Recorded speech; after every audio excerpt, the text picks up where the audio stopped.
vez, boa tarde. É um prazer muito grande. Eu tenho um respeito, uma admiração imensa por vocês que no exterior continuam levando a doutrina espírita para aqueles que já eram, para aqueles que chegam.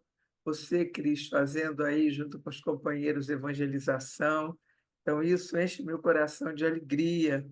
E eu sei o quanto que é desafiador. Não vou dizer que é difícil, mas é desafiador. Eu fico muito feliz, agradeço muito o convite.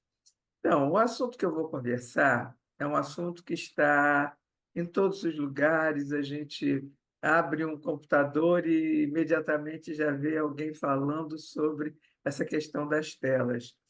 E se nós temos aí mães, pais, avós, pessoas, como você mesmo falou, né, Cris, que você também usa, todos nós usamos. O que eu quero dizer é que eu não desejaria que ninguém se sentisse culpado. Por quê? Isso veio como uma coisa muito boa, tão boa que eu estou no Rio de Janeiro falando para vocês aí na Califórnia. Então, se nós formos coerentes, nós vamos dizer, isso é a lei do progresso, isso veio para nos ajudar.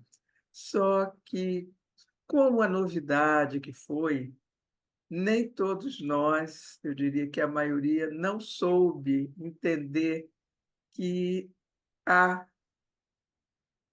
determinadas circunstâncias que nós ignoramos que faz com que o uso exagerado das telas não seja bom, sobretudo para as crianças, para os jovens, para os adolescentes, o uso exagerado das telas recreativas, e não estamos falando disso que nós estamos fazendo aqui, que é educativo, não estamos falando daquelas que se usam na escola, não estamos falando daquelas que são muitas vezes necessidade mesmo. Eu acredito que muitos de nós, no trabalho, né, em 10 milhares de situações, nós usamos as telas. Mas o prejuízo é muito grande. Então, eu brinco dizendo, eu tenho feito muitas vezes essa palestra. Eu digo, olha, ninguém sabia, então ninguém se sinta culpado. Mas depois que souber e continuar deixando, aí a coisa fica diferente, hein? Então, quem acha que não vai resistir, ó, nem ouve, porque é sério, tá?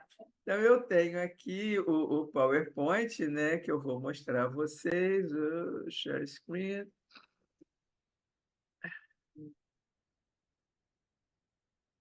Ah lá, né? Sim, Tá aí, Cris? sim, a gente está vendo. Tá, ok. Então, o nosso título é esse, Para Além das Telas Digitais.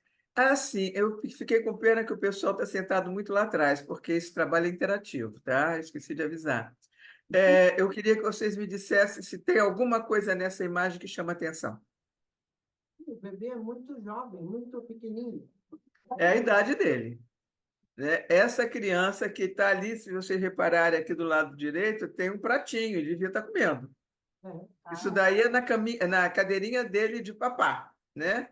hum, E na hora da comida ele já está com um controle de televisão. O que ele está fazendo aí é na televisão.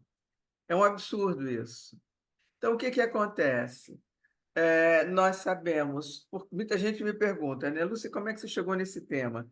Isso daí é um livro que eu acabei de escrever, né, o Para Além das Telas Digitais, e saiu agora, em janeiro. Pra vocês terem uma ideia, eu não sou de fazer propaganda, não, mas só para a gente ver a extensão das necessidades, nós estamos em abril. Esse livro já está na terceira edição. uau. E é assim, e é espírita, está numa editora espírita. Então, eu estou falando, agora, nesse momento, está todo mundo querendo ouvir, querendo saber. Então, vejam, eu trabalhava com autismo e descobri que havia crianças que estavam sendo levadas para serem diagnosticadas com suspeita de autismo, que estavam nessa situação desse bebezinho aí, desde que nasce, vai, em vez de comer ou de tomar mamadeira pura e simplesmente, ele toma usando a televisão, usando alguma tela, e ele não tem interação, ele não tem interação com o adulto, ele não aprende a falar, ele está atrasado na linguagem, ele fica extremamente ansioso, porque vai dar muita ansiedade, a gente vai entender o porquê, e a única coisa que ele quer é ficar realmente com o controle remoto na mão, vendo sem parar aquelas coisas que ele já aprendeu como é que é. Então, qual é o grande problema? Como é que isso, qual é a questão maior? Quando nós olhamos essa foto, esse desenho, aqui nós temos duas crianças em pleno egocentrismo infantil. Quem não é da área, quem nunca ouviu falar egocentrismo, não é egoísmo. Egocentrismo é ele se considerar o centro do mundo. Aí eu pergunto, cada um de nós, eu, você, cada um que está nos assistindo, cada um de nós, quando nasceu, tinha consciência de que existia um mundo à volta? Que além do berço, além do quarto, tinha o resto da casa? Que aquelas pessoas que apareciam, elas tinham existência depois que sumiam da nossa vista? Não, não. Qualquer um de nós, para ter chegado aqui, é porque o mundo parou para nos assistir, para nos dar atenção. No alimento, na limpeza, na higiene, no cuidado, em qualquer coisa que estivesse incomodando, chora, e aí vem o adulto e cuida. Então, o egocentrismo é um processo normal de se considerar o centro do mundo, não tem nada de extraordinário aí. Qual é o grande problema? O grande problema é que, nesse momento, à medida que ele vai crescendo, ele precisa se socializar. Nós temos que nos tornarmos seres sociais. O próprio Kardec vai dizer, né, que os maiores males é o egoísmo, um deles, é o orgulho e o egoísmo. Então, é vaidade, orgulho e egoísmo. Então, essa criança, vamos analisar essa cena. Pode acontecer duas coisas aí. O que pode acontecer se aquele de camisinha vermelha quiser pegar a bola? Alguém quer falar? Eles vão brigar, né? Vão brigar. Muito É. bem. Quando eles brigarem, o que acontece no corpo? Um empurra, o outro se defende, pode agarrar o cabelo, vai pegar a bola vai escapar, pode chorar, pode chamar a mãe, o pai, pode bater. Ou então uma outra coisa pode acontecer. O que mais pode acontecer de bom? O outro da bola. Brincar Outra junto. bola. E aí ele vai descobrir que é bom brincar com o outro. A dificuldade qual é? É que eles não conseguem se colocar na cabeça do outro, ainda não tem essa possibilidade da empatia, de pensar como é que o outro é. Então, os dois estão com egocentrismo. Isso, toda criança nasce egocêntrica. Todos nós precisamos do adulto para nos socializar. Então, eu tive cuidado, todas as fotos que vocês verão aqui são dos meus sobrinhos, primos, é tudo sobrinho. Então, aqui nós temos a Duda comendo uma pera, sentada num lugar alto que o pai colocou, e o pai observando. Ele está deixando que ela, diríamos assim em português, se vire, né? Coma, que mastigue, vai encontrar o carocinho bota na boca, cospe fora, ou tira com a mãozinha, mas ele só observa. Por quê? Ele sabe que ela precisa aprender com as interações e ter esse convívio saudável com os pais, um convívio de confiança. Foi ele que a colocou ali.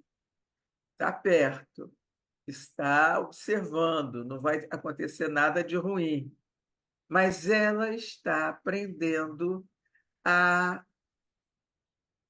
a gente diria na gíria, se virar, né? A ter autonomia. E isso é fundamental. E tem mais. Aqui continua a mesma família, a mãe, a Danusa, o pai, o Vitor, ela e o irmãozinho, que é o Miguel. Então, vejam, eles estão brincando, aqui é na casa dela, eu reconheço a paisagem, ela mora em casa, estão em casa, estão brincando, estão acho, que, com risadas, né? Não tem tela.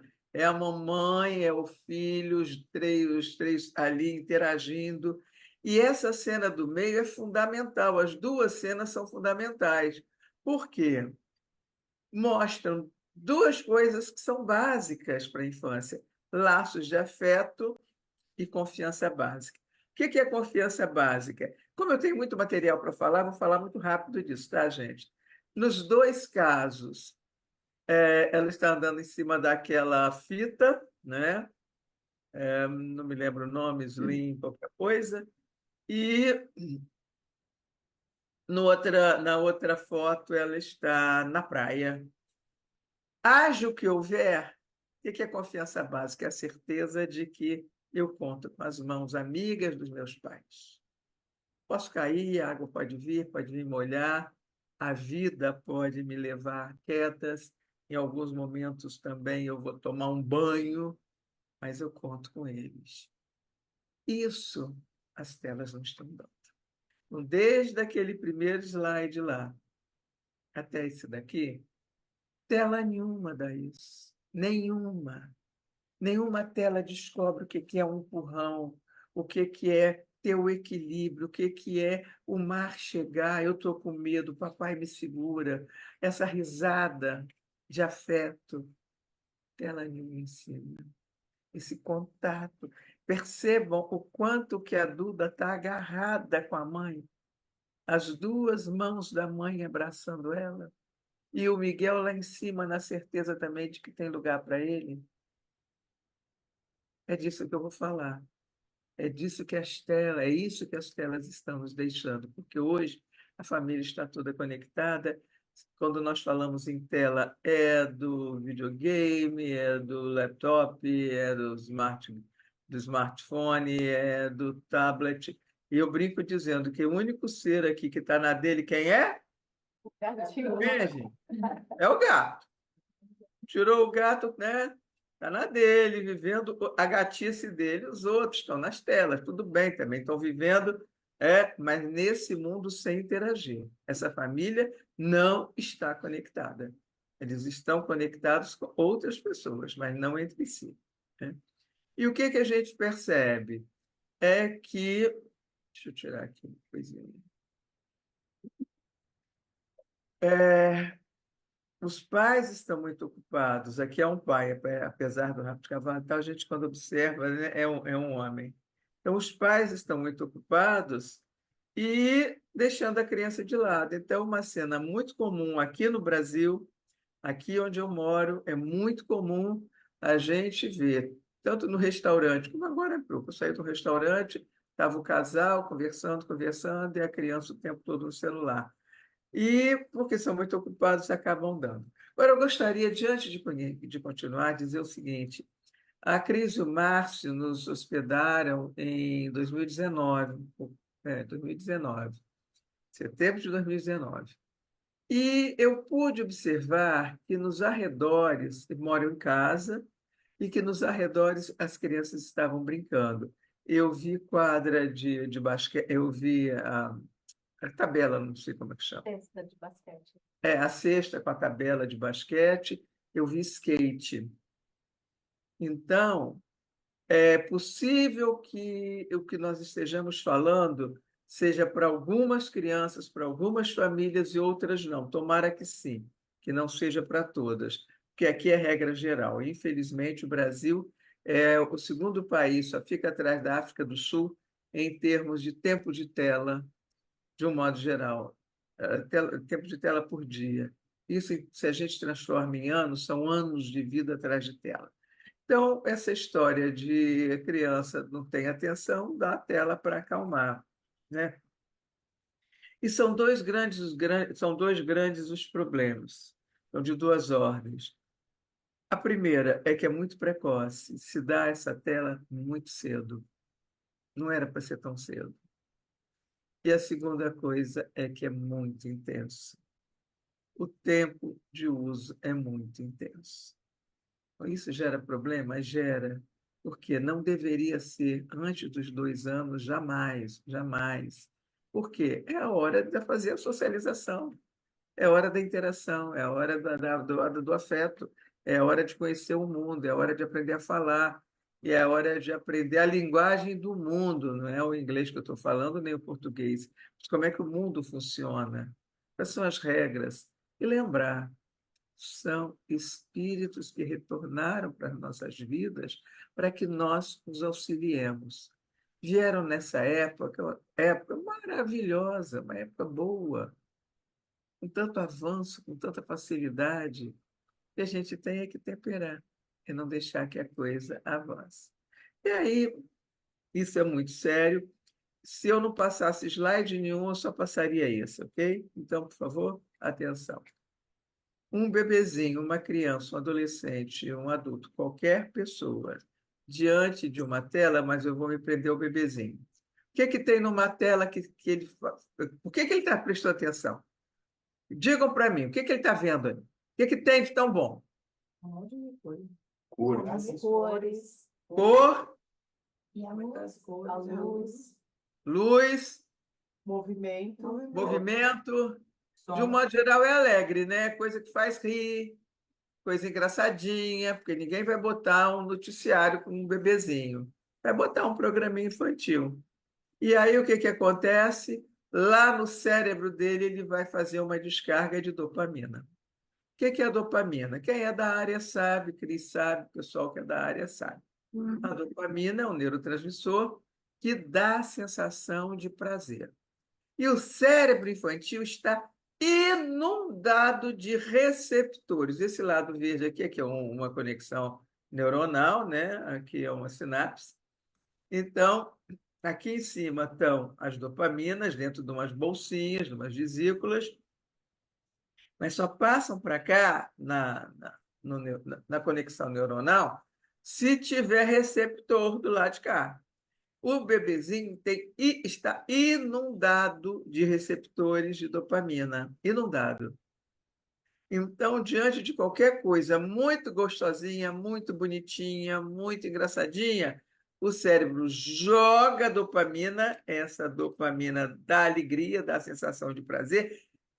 Poderia só ser isso, gente. Se fosse só isso, tudo bem. Que bom, deu prazer, só que acaba. Acabou. Mas não acaba. O que a dopamina faz de pior é isso que vem agora. É motivação para agir de novo. E aí volta, que eu quero mais dopamina, isso foi bom, da motivação. O que que foi mesmo? Foi brincar aqui nesse negocinho. Então, eu quero ele de volta, eu quero ele de volta, eu quero ele de volta. E ontem eu li alguém, um neurocientista falando, não sei se é neurocientista, um educador falando, igualando, e eu disse, gente, eu falo isso que ele está falando. E na mesma hora, era um lugar que tinha condição de resposta, acho que era no Instagram, alguém dizendo, que absurdo ele está dizendo que ver tela é a mesma coisa do que usar droga, que absurdo, esse cara não sabe de nada. E eu cá com meus botões dizendo, meu Deus, como ele está certo. Por quê? O processo é o mesmo, exatamente igual. Sendo que quando já está numa fase mais amadurecida, tem menos receptor de prazer. Por quê? Toda vez que o cérebro está inundado de dopamina, porque isso, gente, estou mostrando um neurônio, são milhões de neurônios inundados de dopamina. Ele retira os receptores. E aí, quando você tem menos receptor, você tem que fazer mais vezes, com mais intensidade. E é assim que se instala o vício. Ele precisa. E aí, o que que vai acontecer? Ele descobriu, na tenra infância, que existe um aparelhinho que distrai ele, que é muito interessante, que é muito engraçadinho, que é muito bom de ver, que ele não quer desgrudar. Então, ele vai pegar o controle remoto, ele vai ficar com o controle remoto na mão. Ele vai aprender, botar o dedinho e tal, até ligar, se for o caso, senão ele pede. E o que que acontece se você tira? Vocês têm ideia do que acontece quando tira? chora, vibra, Crise de quê? abstinência. Vocês estão, ó, crise de abstinência. No que tira, vem a crise de abstinência. Como? Gritando, gritando, jogando tudo ao longe, não querendo brincar, não querendo interagir, correndo de um lado para o outro, correndo de um lado para o outro, batendo cabeça. E aí essa criança tem autismo. Não, ele não tem autismo. Não estou dizendo que não existe o autismo, mas tem muita criança sendo diagnosticada, pelo menos levada para ser diagnosticada como autismo sem ter, porque chama ele não ouve, é uma das características. Parece que não ouve, porque ele está preocupado com isso, ele está interessado nisso. Ele não fala, ele não brinca, ele não interage. Ele só quer isso. Então, como o processo é o mesmo, o que nós temos que fazer é não deixar. Não deixar que se instale. Aí vocês vão me perguntar, mas não vai ver nunca, Lúcia? Vai! 1 minuto, uma hora que a família esteja reunida, está todo mundo junto, tá lá, está vendo campeonato, final lá do campeonato aí que vocês gostam, Super Bowl, que chama, né? Está todo mundo vendo, deixa ver. Ah, vai falar com a vovó aqui no Brasil, ou lá não sei aonde. Ah, chama no telefone, deixa ver. É disso que nós estamos falando, o que eu estou dizendo é que não pode viciar, né? E aí, no livro do. Esse meu trabalho é baseado nesse livro, né? A Fábrica de Cretinos Digitais, do Michel Demirger. O Michel Demirger, ele é diretor de pesquisa, gente, presta atenção. Diretor de pesquisa do Instituto Nacional de Saúde da França. Neste livro, este senhor, que é formado, ele andou por Harvard, morou, viveu nos Estados Unidos, estudou em Harvard. Ele é neurocientista, ele usa 1.531 referências bibliográficas, 90% pesquisa. E lá dentro do livro tem essa frase: a moral da história é a seguinte: deem telas a seus filhos e os fabricantes de tela continuarão dando os livros aos deles. Vocês estão aí na Califórnia, estão aí a algumas horas de distância do Vale do Silício, e vocês já devem ter ouvido falar nisso, né? Que lá não tem bebezinho vendo tela. Por quê? Segundo o próprio Demirger, até em outro livro, o livro mais novo dele chama-se Faça-os Ler. Saiu agora. Faça-os ler. E ele vai mostrar, eu posso até depois voltar para contar essa história da leitura, mas vamos voltar aqui. Então, ele vai dizer o seguinte: quem fabrica, convida, contrata milhões de dólares as pessoas da área das neurociências para criar mecanismos, colocar aqui dentro mecanismos para fazer com que essa figura seja a real. Você está completamente preso à sua tela, seja ela qual for, né? Então, eu gosto dessa frase que está lá nesse livro, né? E um outro pesquisador, esse é um jornalista, e um pesquisador da Universidade de Oxford, ele tem uma frase que, quando eu li, eu achei muito impactante. Ele vai dizer isso. Você quer ler aí para mim, Cris? Vai ficar bem bonito aí na sua voz. Esse e o próximo. TikTok funciona como uma loja de doces para o cérebro infantil. É James. como, Ah, leio? é como se tivéssemos. É como se tivéssemos criado nossos filhos em uma loja de doces e depois lhe disséssemos para ignorar aquilo tudo e comer um prato de legumes. Colocamos um fluxo interminável de prazeres imediatos, sem precedentes na história humana, à disposição das crianças. Eu gostaria que todos vocês que estão aí, os que virão depois, lesse e relesse esse segundo parágrafo. Colocamos um fluxo interminável de prazeres imediatos, sem precedente na história humana, à disposição das crianças. E a gente lembra que eles pediram para renascer nos nossos lares. Nós aceitamos. Nós prometemos que íamos cuidar deles. E a gente imaginou que deixando essas crianças diretamente ligadas aos seus aparelhos, nós estávamos fazendo bem. Por isso é que eu digo, não se sintam culpados porque nós não sabíamos.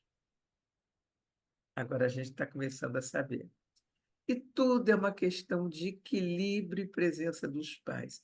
Observem essa balança. Foi fácil? Foi fácil montar esse equilíbrio aí? É disso que eu estou falando. É disso. Tem um lado bom? Tem. Tem efeitos positivos? Tem em relação à aprendizagem, mas os negativos são muito intensos. É uma questão de equilíbrio. Pai, mãe, família com guarda compartilhada, família com, eu sei que vocês têm isso, formações culturais muito diferentes, uns brasileiros, outros americanos, uns espíritas, outros ou com outra religião ou sem religião, uns que são a favor, muito a favor da tecnologia o tempo todo, outros que estão começando a perceber. É uma questão de equilíbrio. É difícil, como é difícil esse equilíbrio aí, mas dá para tentar fazer. Com algumas consequências, são muitas, eu não conseguirei falar de todas, tá? Mas o primeiro deles é a questão do. Eu vou mostrar e depois eu vou entrar em detalhe. O uso noturno das redes sociais. Isso daí altera o sono. Criança que leva celular para a cama, que leva celular para o quarto, criança que fica nas redes sociais, mesmo no seu computador, isso vai alterar o sono. A falta de interação com os adultos, como eu falei, atrasa a linguagem, cria irritação. E o que é uma das coisas que hoje os gabinetes, os consultórios médicos estão lotados por crianças com sedentarismo. E não é só isso, não. Eu estive almoçando fora agora, e nós já estávamos saindo, tinha um casal com uma menina esperando para sentar. Como nós estávamos com 4 lugares, nós éramos 2, eu ofereci, eu digo, nós já estamos levantando. Eu até me levantei, eu gosto de me espichar um pouquinho, e disse, vem, senta. E a garotinha de óculos. Aí eu perguntei, você está usando óculos por quê? Ela disse, eu sou míope. Digo, desde quanto tempo? Ela perguntou para a mãe, e a mãe disse, já tem 4 anos. Digo, e quando foi que você começou a usar tela? Ela disse, eu era bem pequenininha. Eu fiquei quieta, falei nada. Então, o sedentarismo está ligado, entre outras coisas, à miopia. Coisas seríssimas, queridos, que nós vamos já já ver, né? Os adolescentes também têm algumas consequências. Não, esse fear of missing out, que é o medo de estar por fora, vai fazer com que haja muita dependência das redes sociais. Por quê? As pessoas precisam dos likes. Eles, quando fizeram as redes sociais, quando fizeram todas essas coisas, colocaram o like exatamente para fazer essa dependência. Então, eu não posso perder, eu não posso. Eu quero saber o que estão combinando, o que está rolando, o que está acontecendo. Eu não posso ficar por fora. E aí ele vai levar para a cama, ele vai interromper o ciclo do sono, né? E ela pode reduzir as interações sociais presenciais, né? Criar muita ansiedade, depressão e diminuir a autoestima. Eu poderia falar, eu estou preocupada com o tempo,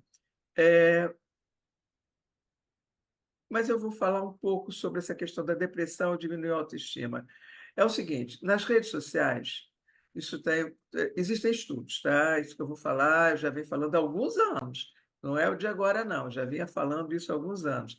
Então, existiam pesquisas, não sei se tem mais atualizadas, mas eu conheço pesquisas que diziam o seguinte: se você entrou nas redes sociais, adolescente, jovem, se você é popular, vai para as redes sociais, usa suas redes sociais para combinar coisas com os amigos e depois sai para brincar, sai para encontrar, sai para fazer interações, vai para fazer teatro, eu sei que as escolas fazem aí, né? Eu estive aí em San Diego, na casa de vocês, com a minha irmã, que é evangelizadora lá em Maryland, ela mora em Washington. Pois bem, conheci, eu vi quanta coisa que vocês têm de música, de teatro, de tantas outras, de línguas. Então, vai fazer isso com os amigos? É ótimo, as redes sociais são ótimas. No entanto, aqueles que já são tímidos, que não têm amigos, que são, às vezes, discriminados, os latinos, às vezes, os negros, né, quando têm essas dificuldades em locais que têm, não estou generalizando, mas a gente sabe, reconhece a realidade. Se eles já não são muito populares entre os outros que são diferentes deles, ou então alguém que tem algum tipo de deficiência, e que. Mas eu vou falar sobretudo aquele que não é popular, aquele que tem algum tipo de dificuldade. Quando ele entra na rede social, ele imagina que, bom, aqui eu vou conseguir os amigos. Não consegue. E se ele posta, se ele começa a falar coisas, ele vai perceber o quanto ele é discriminado, o quanto que as pessoas vêm, muitas vezes massacram, né? Eles fazem mesmo cyberbullying, que é outra coisa que eu já vou falar. E isso trabalha muito a questão da depressão, da autoestima, diminuindo a autoestima, e não é só isso, né? Vou voltar a falar do restaurante. É inacreditável. Nós estávamos passando e uma senhora sorriu para mim com a máquina fotográfica. Eu ainda pensei, será que ela vai me fotografar? Não, ela estava fotografando o prato de comida, né? Então, todo mundo, um prato maravilhoso, lá ela estava fotografando. Então, essas coisas mexem com os jovens que dizem, mas eu não tenho isso, eu não tenho essa roupa, eu não tenho. Os YouTubers, essas pessoas que ganham para isso, né? Então, se diminui muito a autoestima. E há casos de automutilação, né? Pegar gilete, se cortar, e, infelizmente, até de suicídio. Então, é muito sério o que nós estamos falando. Essa questão aí da ditadura da magreza, que pode provocar distúrbios alimentares, e também o uso noturno das telas, e tem mais, a questão do físico, não é só magreza, não. Para os meninos também é malhar, né? Ter o abdômen de tanquinho, como a gente chama aqui. E não toquei aqui, mas a gente sabe que uma das piores coisas que pode ter para a juventude é pornografia. Mas como a pornografia teria tantos desdobramentos, eu não quis tocar. Mas vocês podem imaginar o que é que traz de sintonia espiritual para dentro do lar, né? Temos a questão do cyberbullying, que é o bullying realizado por meio das tecnologias digitais, que pode ocorrer nas mídias sociais, nas plataformas de mensagem, nas de jogos, nos celulares. Com esse comportamento repetitivo, com o intuito de assustar, de enfurecer ou de envergonhar as pessoas. A gente tem que olhar isso, não pode. Temos que conversar isso em casa, temos que falar com eles. Tem na escola, quem é que está fazendo, quem é que está. Vocês acham que isso é bonito? Você gostaria que fosse com você? Então, até na evangelização, viu, meninas? Aí da evangelização, trabalhem isso, comentem isso. Não pode, tem que ter respeito e amor ao próximo, né? Em casos extremos, leva à depressão, ansiedade, automutilação e ideação suicida é o cyberbullying. Então, vamos tomar cuidado, não podemos deixar. E a questão séria, seríssima, é a privação do sono. Nós precisamos dormir, de um modo geral, 8 horas por noite. Criança precisa dormir de 9 a 10 horas por noite. E o que está acontecendo? Com esse medo de ficar por fora, tem até, né, nome, não sei como é que pronuncia em inglês. No Brasil, a gente pegou o nomofobia, né? Deve ser nomofobia, que é o medo de ficar sem o celular, ficar louco, tentando carregar o tempo todo, que faz com que não durma. E o que acontece? Nós precisamos do sono como precisamos de comida. Ninguém vive sem dormir direito. Ninguém. Vai ter problema. Então, o que acontece? Durante o dia, nas situações de estresse, nós produzimos cortisol, que era uma coisa boa, nos preparava quando a gente era lá, né, primitivo, preparar para agir, prepara para fugir do bicho que ameaça. Hoje é o estresse. É o estresse, é o estresse, é o medo disso, o medo daquilo, mas é o estresse. Esse cortisol vai subindo, vai subindo, vai subindo, a pessoa vai ficando irritada, estressada, estressada. O que é que faz baixar os níveis de cortisol? As tais 8 horas de sono, porque é no sono profundo que isso acontece. Não é naquela hora que a gente dorme, não. É na hora do sono profundo. Para quem quiser saber, quem quiser lembrar do que é o sono profundo, vocês se lembram do bebezinho dormindo que o olhinho vai para lá e para cá? É essa hora aí do sono profundo. Todos nós fazemos, todos nós temos. E além do que, tem muitas outras consequências, tá? Só vou falar de duas. Tem a questão da aprendizagem escolar. Nós temos a memória a curto prazo e a memória a longo prazo, a memória de trabalho e a memória definitiva. O que é uma, o que é outra? Se isso que estou falando aqui interessou a vocês, quando vocês, agora que vocês estão aí ouvindo, estamos, eu preciso lembrar, vou me esquecer disso que a Lúcia falou. Nossa, eu vou chegar em casa e vou falar isso com meu marido. Ou isso eu vou contar para minha mulher, ou vou comentar isso. Você já está dando sinais que na hora que você dormir, você quer que isso saia da memória de trabalho e vá para a memória definitiva. Por quê? A memória de trabalho esvazia todo dia. O que acontece? Não dorme. E essa passagem só se dá no sono profundo. O menino precisa de mais ou menos 10 horas. Aí vocês vão dizer, tem exceção? Tem, mas eu não vou nem falar da exceção. A regra é 10 horas de sono, 9 horas de sono. Se você está dormindo, a criança, o jovem dormindo 6 horas, está com déficit, está com déficit. E aí começa a acumular coisa ruim, começa a acumular coisa ruim. E o que é pior, ele está na fase escolar. Ele não consegue, por mais que preste atenção na escola, ele não consegue passar aquilo que estava registrado na memória do dia, na memória de trabalho, para a memória definitiva. E aí ele diz: ah, deu um branco. Eu vi essa semana um médico brasileiro que eu gosto muito, o Dr. Daniel Becker, ele falando do teste do PISA. O PISA é aquele teste internacional que é medido no 5º ano e que ele vem numa curva ascendente até 2012. A partir de 2012, com o advento das redes sociais, ele começa a cair, cair, cair, e hoje ele está caído brutalmente no mundo inteiro em língua e em matemática.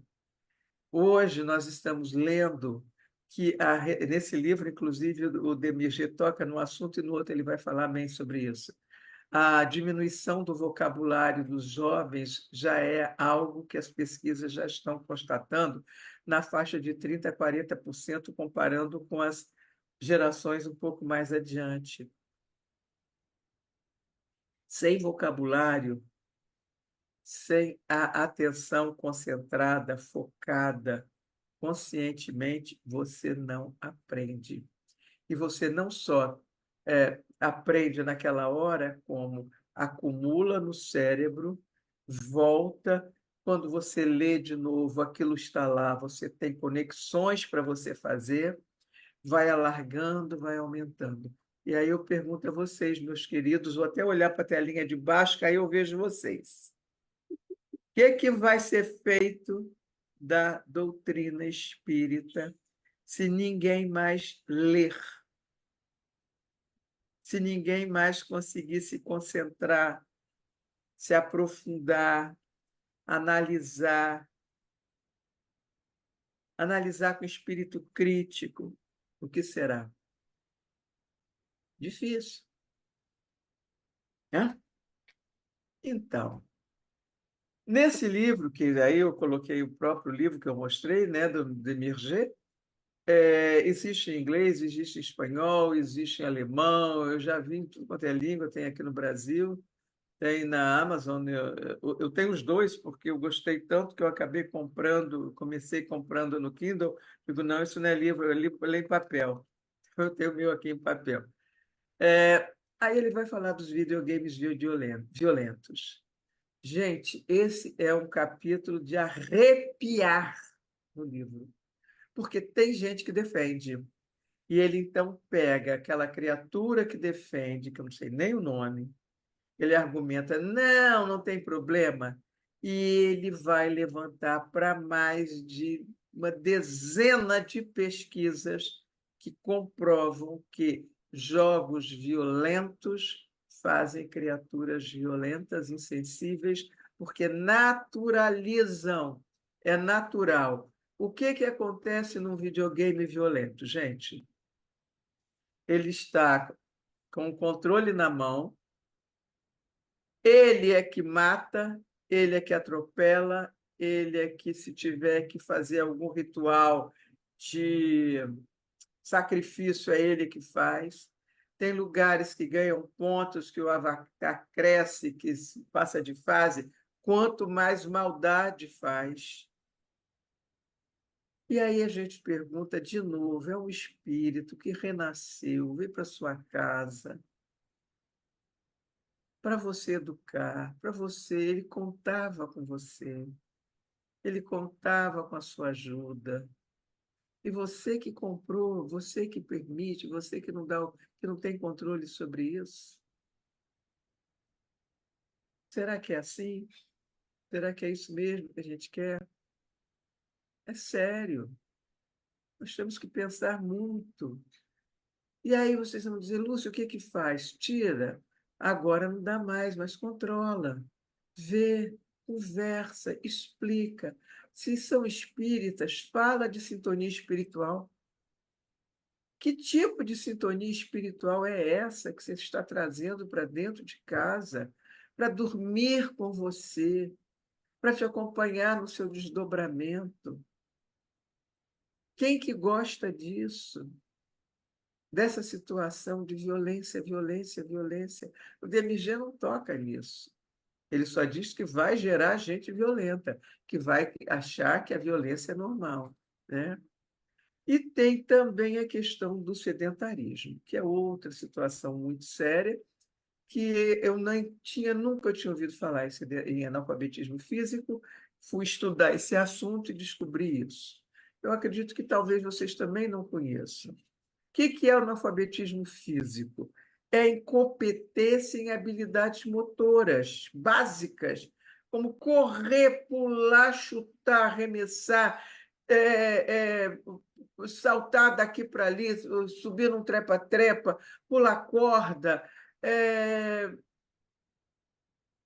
são todas essas atividades, vocês que são aí da área do surf, né? As aquáticas, né? Ter agilidade, ter um equilíbrio em cima de uma prancha, em cima de um skate, saber arremessar lá a bola, ter a coordenação. As crianças hoje estão com analfabetismo físico, fruto do sedentarismo. Por quê? Fechadas nos seus ambientes, com as suas telas, mesmo quando estão nas ruas. É um absurdo, é um absurdo. O Amazon vende carrinho de bebê com tela, com lugar para colocar o tablet, já para andar com ele na rua. Ou seja, essa criança não está tendo a capacidade de olhar para fora. Ela já começa a vida dela aqui, olha, olhando e sem olhar e sem interagir com o mundo. Ela é sedentária, ela passa o dia numa poltrona, o dia numa cama, o dia deitado, ela está numa cadeira, ela está se espichando, porque ela está se distraindo ali com a tela na mão.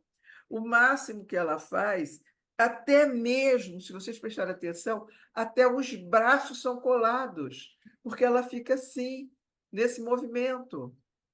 Então, essa criança ela não tem agilidade, ela não dança, ela não pula, ela não corre. E se ela vai fazer, ela morre de cansaço. Estou falando de uma realidade muito nossa. E aquilo que eu falei, como aí em San Diego, eu vi crianças brincando, Deus queira que não seja isso, né?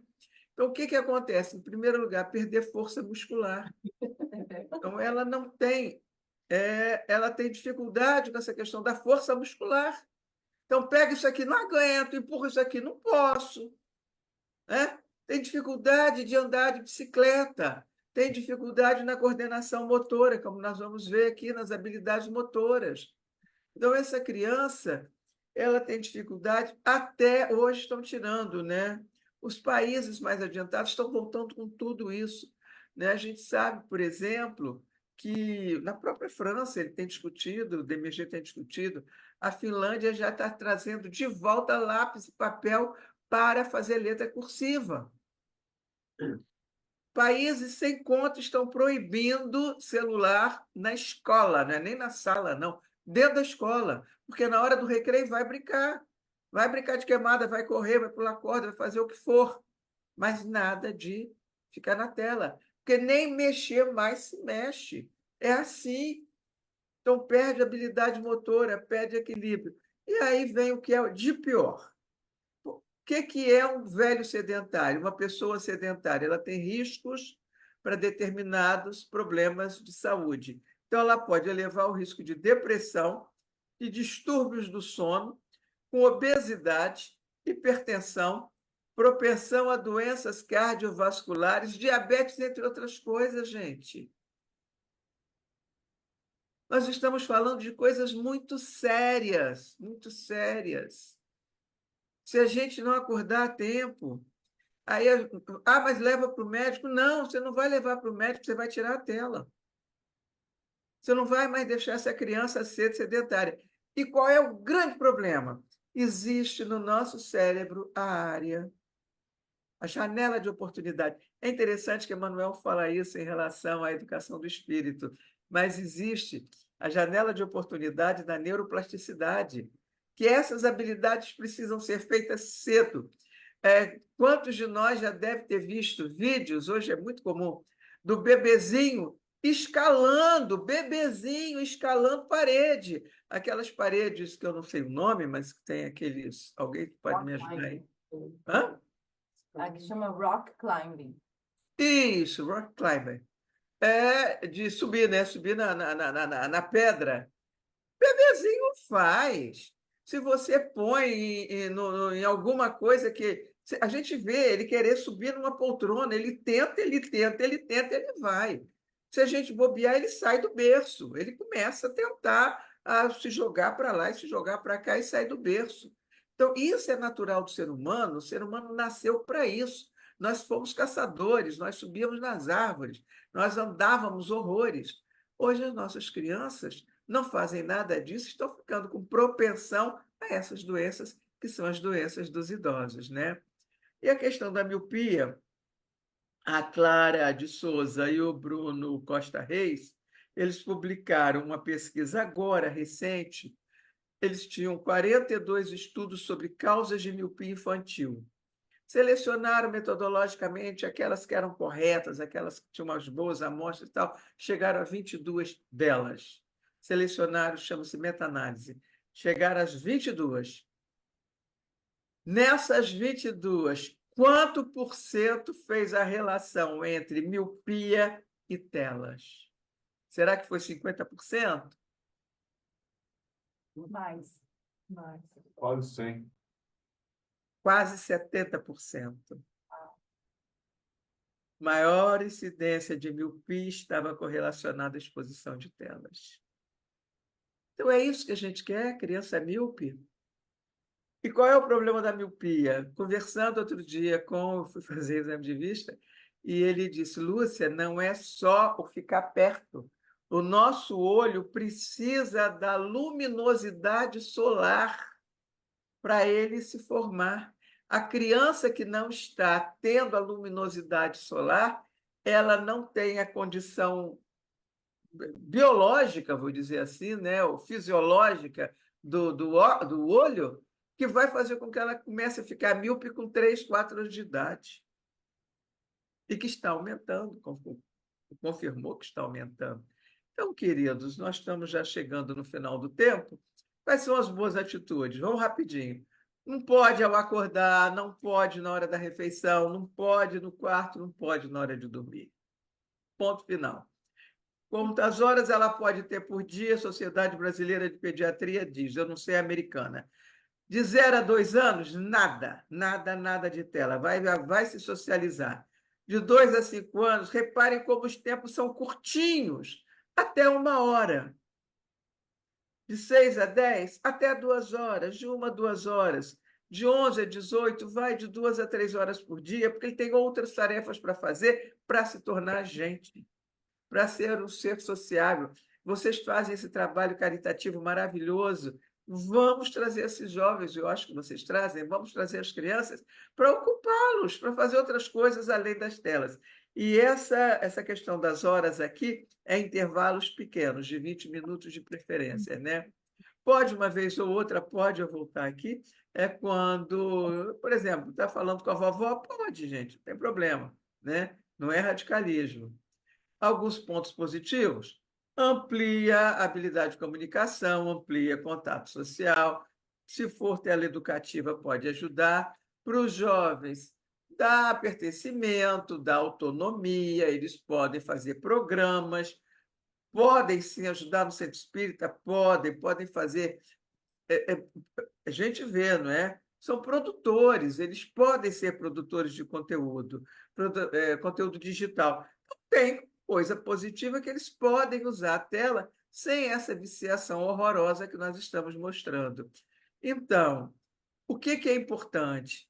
É falar do sentido da vida, trabalhar a criatividade, trabalhar a interação social, fazer de volta para a leitura, trazer jogos e brincadeiras para fazer com que essas crianças voltem a ter uma vida normal, se preparando para o mercado de trabalho que vai pedir que ela seja criativa. E essa criatividade hoje está acabando, porque está com tédio, pega uma tela, está com tédio, pede uma tela. Quando, na verdade, ela tinha que estar com tédio, inventa moda e vai fazer alguma coisa. Está com tédio, inventa uma brincadeira e vai brincar. Então, até isso nós estamos perdendo. E só para fechar, vamos fechar com Santo Agostinho, que ele vai perguntar, né? O que você fez da criança confiada à sua guarda? O que você fez? Né? E lá no Código Penal da Vida Futura no Céu e Inferno, questão 21, tem lá uma questão seríssima. Vai dizer: a responsabilidade das faltas é toda pessoal. Ninguém sofre por erros alheios. No entanto, você é culpado se você deu origem ao erro alheio por seu exemplo ou porque você não agiu quando era seu papel agir. Você foi negligente. Me perdoe, é aquilo que eu falei no início. Até aqui ninguém sabia. Agora, deixar no seu mau exemplo ou por sua negligência, você vai ser cobrado, e não sei eu que estou dizendo. Isso aí é Kardec. Né? E lembrar que o Santo Agostinho dizia isso.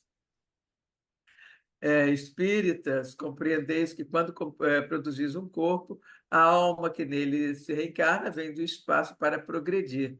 Abraçai vosso dever e colocai todo o vosso amor em aproximar de Deus esta alma. Essa é a missão que Deus nos confiou. E o mais importante é isso, é trazer para dentro de casa o evangelho, a leitura espírita, a prece, os momentos de confraternização no lar, e não tem ninguém ali com seu celular na mão. Então é isso. Fui meio correndo agora no final, porque é muito assunto, né? Fantástico. Obrigado. Nossa, quanta coisa aí para a gente pensar, né?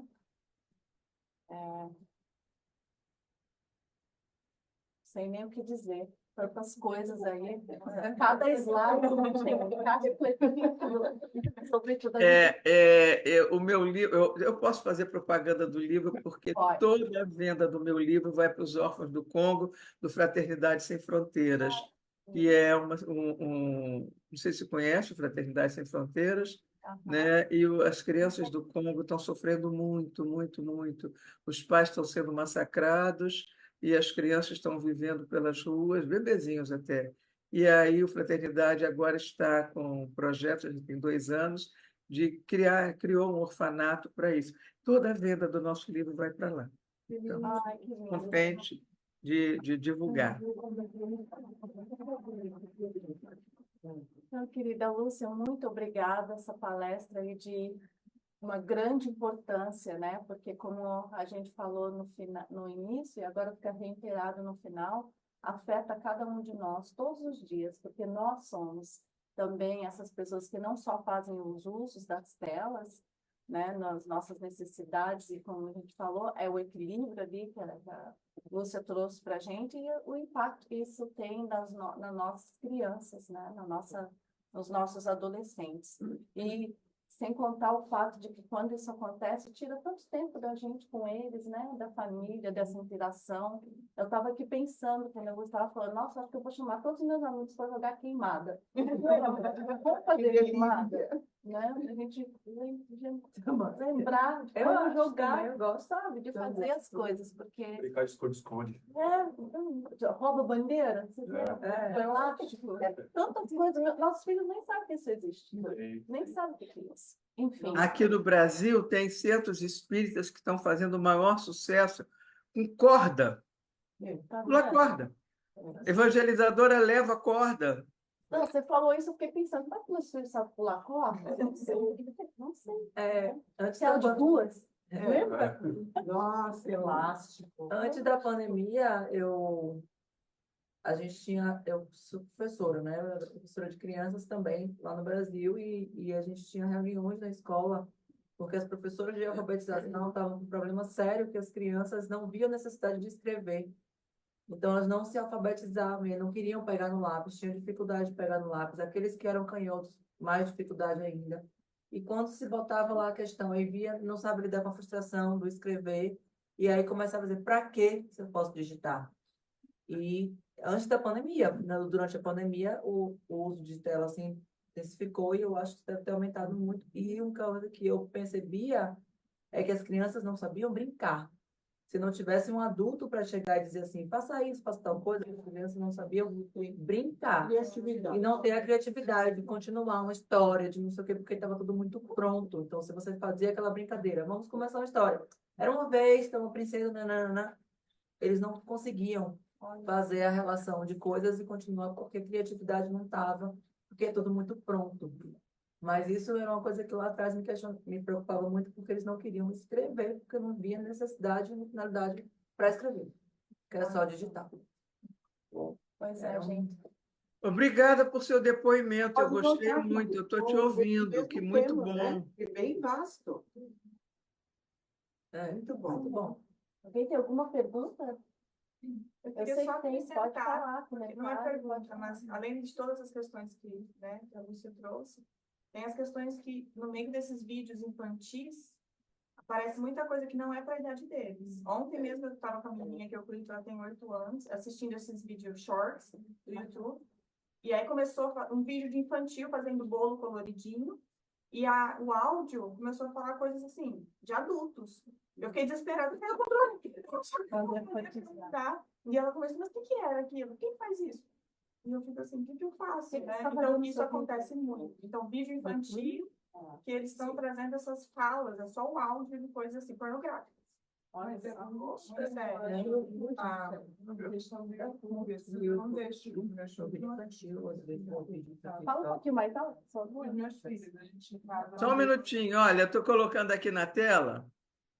Existe tanta coisa que você pode. Eu dei alguns exemplos, né? De controle. De controle. As pessoas têm que aprender isso, têm que ver o que você pode usar em tempo, o que você está vendo, né? Então é fundamental também isso. Com relação ao YouTube, justamente por isso que eu estava falando, que às vezes Lá atrás eu não estou ouvindo. vou falar mais alto. Tá bom. Lá em casa, os meus filhos não veem YouTube quando eles não estão assim, a não ser que seja assim, vamos ver um programa de família ali, quando todo mundo está no acesso. Porque senão vai levando de um vídeo para o outro, e se a pessoa que tem muita pedofilia, tem muita coisa, né, ali no YouTube, coloca assim, é a hashtag da Elsa, vamos supor. Daí você coloca, e se você não vê, porque às vezes muitas crianças hoje em dia, inclusive, usam headphones, né? Tipo assim, ele está tendo acesso, tirando aquele desafio da baleia azul que teve aquela época. Então, assim, é muito perigoso. Então, em casa, a gente libera Netflix, né? O perfil deles, mas sempre olhando. A gente não deixa nunca, assim, liberado para sem saber, entendeu? O que eles estão vendo. Olha, você vê que interessante, né? Mesmo ou ver coisa saudável, digamos, só o fato de estar na tela traz todos esses malefícios que o Lúcia falou para a gente. Imagine, né? Então aí Esse já é outro um lado. outro nível até. Bem, enfim, ó, já estão pedindo para você voltar. Já fiquei ao vivo. Então tem que ter a parte 2, Lúcia. Eu fiz agora, muito recentemente, uns 10 dias atrás, para a Associação Médica Espírita do Brasil, um sobre saúde mental da criança, que é exatamente o contraponto disso, Ó, né? essa- Só tem o seguinte, que quando eu acabei de falar, as médicas que estavam me ouvindo, elas disseram: Lúcia, você agora está falando de um mundo de fantasia. Olha só. Porque o que eu digo é o seguinte: o que que faz uma criança ter saúde mental? De tudo que eu falei, você não tem mais nada disso, não. Não tem mais. Então, você parece que eu estou falando do mundo de fantasia, quando, na verdade, a tônica eu não queria usar o tempo de vocês, porque eu sei que vocês têm um tempinho muito corridinho aí, né? Já estamos com quase 10 minutos. Mas a verdade é o seguinte: aonde eu fui recorrer quando me pediram para falar de saúde mental? Não foi nada dessas coisas novas. Eu fui me lembrar do tempo que eu dava aula de psicologia e que trabalhava psicologia da criança e do adolescente. Eu dava aula disso na universidade. Aí eu digo, gente, eu vou ter que dar aula daqueles assuntos que eu dava lá, o que que faz saúde mental? E foi lá naquele meu material que eu fui buscar. Aí ela diz, mas isso que você está falando é de um outro mundo, porque ninguém mais faz isso. De que eu estava falando? Do brincar, do fantasiar, do ter tempo de ser criança, de dizer, você fez tudo errado, mas eu só estava brincando. É ensaiar para a vida, ensaiar os papéis da vida. Mas não, a gente está. Eu acho, na verdade, eu sou muito otimista, eu acredito que isso é lei do progresso, eu acredito que veio para nos ajudar. Nós só não estávamos muito entusiasmados sem saber como usar. Mas se a gente aprender como usar, está todo mundo falando. Aqui no Brasil, não tem um dia que eu abra aqui alguma tela que não esteja alguém falando disso. Então, eu acho que daqui a pouco vai ajustar, né? E a gente vai usar para o bem. Queridos, uma obrigada. Fiquem tá? Vou me desligar aqui para vocês continuarem. Tá bom? Um abraço. Faz para a gente a peça final, só para a gente terminar com você, por favor. Então tá. Tudo bem.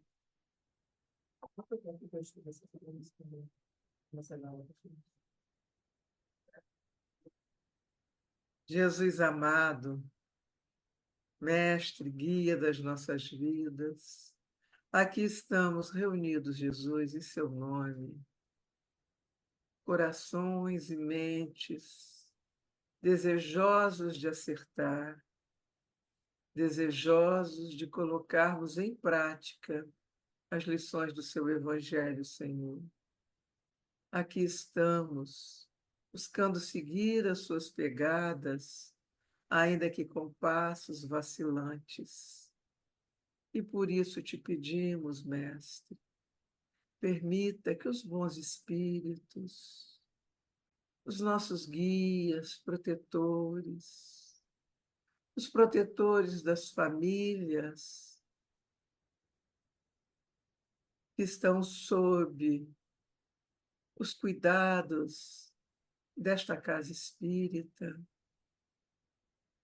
venham socorrer a todos, trazendo bênçãos de luz, de saúde, de paz, de harmonia nos lares,